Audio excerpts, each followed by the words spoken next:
Thank you for joining us today as we provide an update around the homicide this past weekend.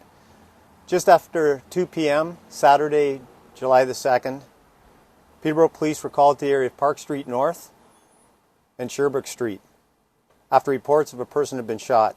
Upon arrival, officers located a victim and administered CPR before the victim was taken to PRHC, Peterborough Regional Health Centre.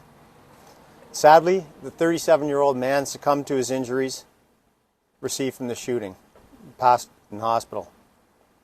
This is the second homicide of 2022 and third shooting. Peterborough Police Service Criminal Investigation Branch is actively investigating. We do not believe that this is a random act, and we're continuing to search for the suspect or suspects. The safety of the residents of our community is the number one priority to the Peterborough Police Service. And we understand that safety is also a concern in our community. We're working to gather as much information as possible and locate the suspects involved. It's believed that there may be more witnesses that were in the area at the time, and we are thankful no others were injured. Knowing that there may be more witnesses, Peterborough Police are asking anyone with information to come forward, to call Peterborough Police Crime Line at 705-876-1122, extension 555, or anonymously through Peterborough Crime Stoppers, 1-800-222-8477, or online through www.stopcrimehere.ca. When I mentioned the concern that the residents of Peterborough have, the community, the police service, around the increased violence, especially over the last 6 months, some of the things that we're doing to address it, we've applied for the Automated License Plate Recognition Program, ALPR, license plate that registers and looks at Ontario markers. We've also made an application for the closed circuit television program, the CCTV grants, and we had said in the public in the past that that would be 19 cameras strategically placed in the city, and including high crime areas. We've deployed the Community Services Branch, which is the school officers, into the downtown area for the summer. That starts tomorrow, and Sandra Duick will have more on that tomorrow. And it's important to know the auxiliary program is up and running. 25 out of our 32. We will be hiring more in the future, but right now we have 25 auxiliary back that have been back for the last 3 months, have their use of force training, their CEPTED, the Crime Prevention through Environmental Design project teams, and they're huge extra resources for us. So they'll be also assisting. We also have the MCIT team, Mobile Crisis Intervention team, that will be hopefully increased by July. Those are just some of the things that we're doing, as well as a rapid response team that we want to get up and running. That's an extra duty over and above. That's a team of 2 officers that was very successful in the past, but has been challenging to get forward due to the manpower. But we have officers back from school and are deployed, and we will be able to resurrect that program, which is huge to the community. Any other questions? So just to confirm, is there a threat to public safety, or are you guys, if there is a threat? No threat at this time to public safety. And anything else you want to say to residents who may be getting worried? As you mentioned, there has definitely been an increase in these kind of crimes and just things in general. Just that we understand that. Criminal Investigation Branch is working on all these incidents actively, and we'll have more information over the coming days, weeks, and months. I think it's just important that the community knows how seriously we're taking this, and we're addressing it through, not just through the grant program, but with our auxiliary program and with every officer that's available to help out. So we totally understand that, and we're deeply concerned as well in regards to the violence that's been going on in our city. Are you looking at any connections between the 3 shootings? We always look at connections. That's something that we always do.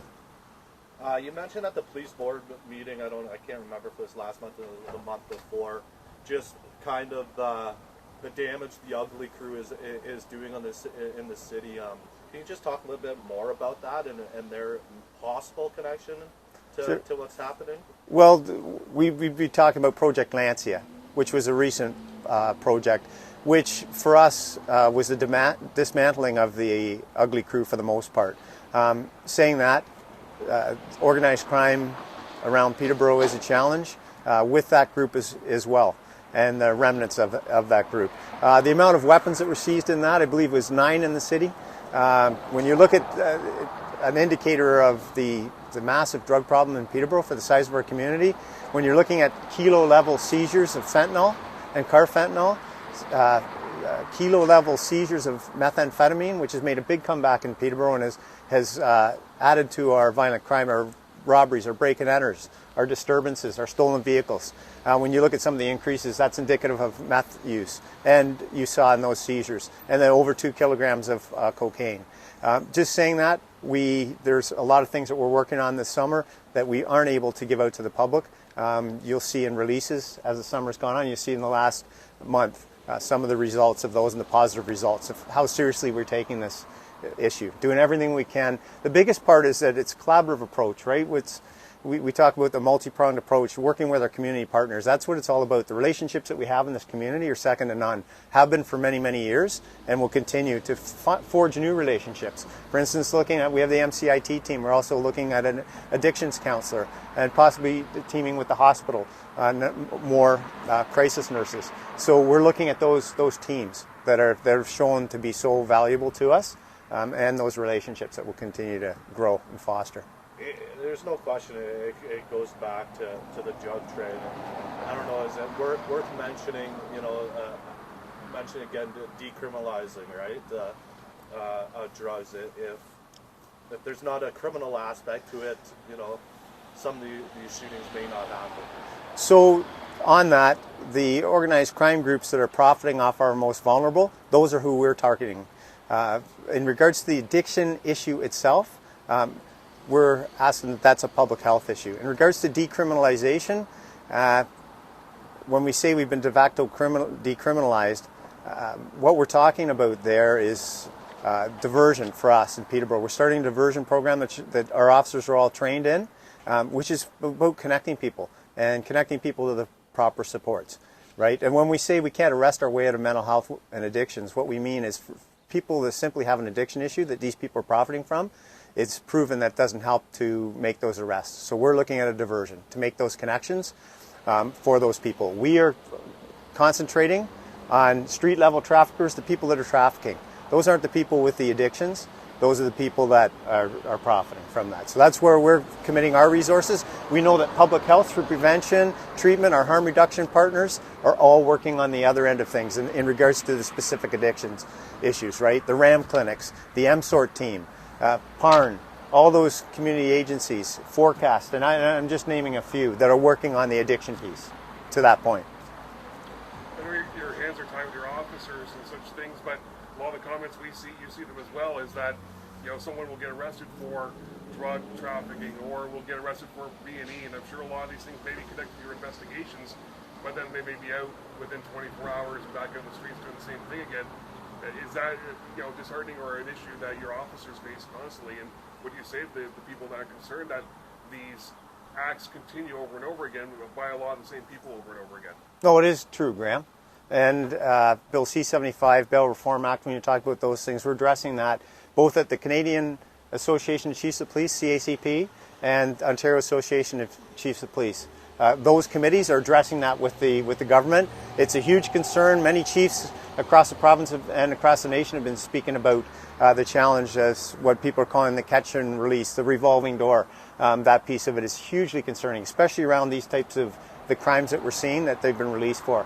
When the officers are putting that kind of time into these investigations and people are getting out quicker than they can get the reports complete and perpetrating crimes, the recidivism piece is still going on with these groups. That's huge concern for all of us. You mentioned the CCTV camera situation, or applications gone in, and I know that a lot of the major cities, Oshawa, Toronto, those sorts of things, they've got those cameras set up right across the regions. A lot of them are regional things. For example, Toronto and maybe Durham. But what kind of a process is that, and how much more of a leg up does that give your investigators when you have a situation like on Saturday to be able to trace a situation after the fact? So when we look at the crimes that we've solved, the criminal investigation branch and our teams that are out there, the officers and civilians that are working at it, it's huge.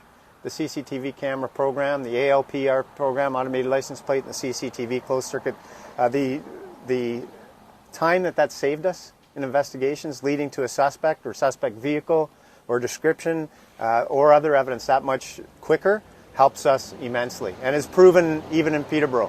We can go back to the Joanne McKenzie homicide, and that was the only reason that we solved that, to be honest with you, that quickly, and was private security. And DBIA has worked, knowing that we've had this challenge, not having CCTV cameras at this time in Peterborough, by having private groups. So there are a lot of people that have done that on their own with cameras, and we use those always. It's an investigative tool. I know, just reading some community comments as well, that in regards to the last shooting death on Park Street, after the fact, I don't know if this is an investigative reason for not, but I guess you don't see what you might see in other communities where vehicle descriptions are released, suspect descriptions are released. Can you answer that? Why those things aren't released? Or? Yeah, there's always reasons. It'd be sensitivity of the investigation or something that's ongoing. There's reasons for that. But the officers are monitoring that hourly. There's teams that are monitoring when to let that information out. There's always a strategic reason for not. If you don't see it there, you will find out after, right? We try to be as transparent as we possibly can be with the media, but we know it's frustrating too for the community and the media not to get minute by minute pieces of information, and that's always got to do with the integrity of the investigation and concerns about evidence down the road through things that we've learned before in the past. I just think some people, if there was a vehicle description, we totally so we totally understand that. Be able to help, right? And part of the major case triangle is media is included in there. And so there is an officer that's assigned just to thinking about those pieces of when we can release that. If we don't release it, there's a reason why. But we totally understand the frustration, Todd, to your point. I have a question. Yeah, really quick. Back to this past weekend and a few other incidents happening. Some people are saying it's connected to those in the GTA or other areas rather than here in Peterborough. Are you seeing more coming into the city, or is it people from the local area? So specifically, I won't answer that in regards to the investigation because it's ongoing. But have we seen that since about the year 2001, 2002, when we were severely affected by opioids, OxyContin, to name the drug that was devastating our community and other ones across Canada. So yes, since then, we've noticed a huge increase. And obviously, since the 407, a lot of good things come. 407 brings that as well. All those pieces. Our city's growing. We're a regional center. The more we grow, as many good people come, there's also, unfortunately, those who will take advantage of people. I'm going back to the releasing of information. I'm assuming since you didn't release the name of the victim from the weekend, can you say whether he was from the area or out of town? All we can say right now, 37-year-old male victim. They're going to release that as soon as possible, but that's in the notifications of next of kin and family, being able to say that it's okay. There's a lot of challenges to do that, so we just can't do that yet. Can you say if he's... I didn't get any questions. Oh, sorry. Okay, yeah. I'm sorry. John Okay. McFadden. Hey, John. 411. We haven't met before. Tim. Hi, Tim. Can you say whether the victim is known to you? I couldn't say that right now. Okay. Could you tell me what the address on Park Street North is? No, I can't give you the exact address. So I can tell you that it was in the area of Park and Sherbrooke Street. And were the shots fired from a moving vehicle? In other words, is this classified as a drive-by shooting? I couldn't say that right now in regards to that. Was the victim inside the residence? I'm not going to comment on that right now. We will be, though, in the next couple days. In the next week, you're going to be getting a lot more information. But because it's fresh and this is going on, we have a team working on it full-time right now, actually several teams. So I couldn't comment any further on that. Sorry, John. Thank you, Tim. No, I appreciate it. Thank It's nice to meet you. You too.